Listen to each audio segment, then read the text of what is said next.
मतलब एक बात मैं बड़े इंपॉर्टेंट बात कहना चाहूँगा और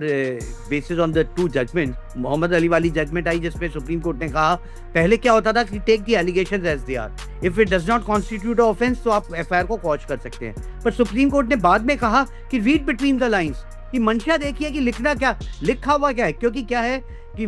लॉयर्स कंप्लेंट ड्राफ्ट कर रहे हैं तो वो कोई भी लीगल लूपहोल नहीं छोड़ेंगे उसके। तो सुप्रीम कोर्ट कहता है रीड बिटवीन द लाइंस, ये दायित्व वो हाई कोर्ट और नीचे की अदालतों पे देते हैं। दूसरी एक और बहुत जस्टिस मनमोहन की जजमेंट आई जिसमें उन्होंने कहा कि फिल्ट्रेशन होनी चाहिए और दो स्टेजेस पे होनी चाहिए, कि इन्वेस्टिगेशन की स्टेज पे होनी चाहिए और कॉग्निजेंस की स्टेज पे होनी चाहिए या फ्रेमिंग ऑफ चार्ज की स्टेज पे होनी चाहिए। लेकिन दुर्भाग्य की बात है विप्लव की, जो भी सेंसिटिव ऐसे कोई भी मैटर होते हैं इन्वेस्टिगेटिंग एजेंसी कुछ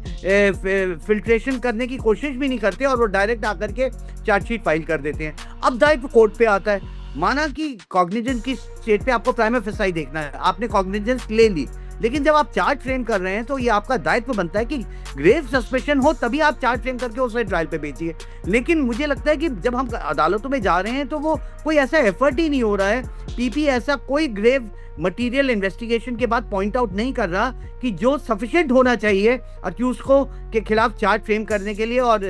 ये दायित्व मुझे लगता है कि डिफेंस काउंसिल का भी बनता है कि जब वो डिस्चार्ज पे आर्ग्यू कर रहे हैं तो उन्हें वो दिखाना चाहिए कि ऐसा कोई मटेरियल नहीं है जो ग्रेव सस्पेशन की तरफ पॉइंट आउट कर रहा है।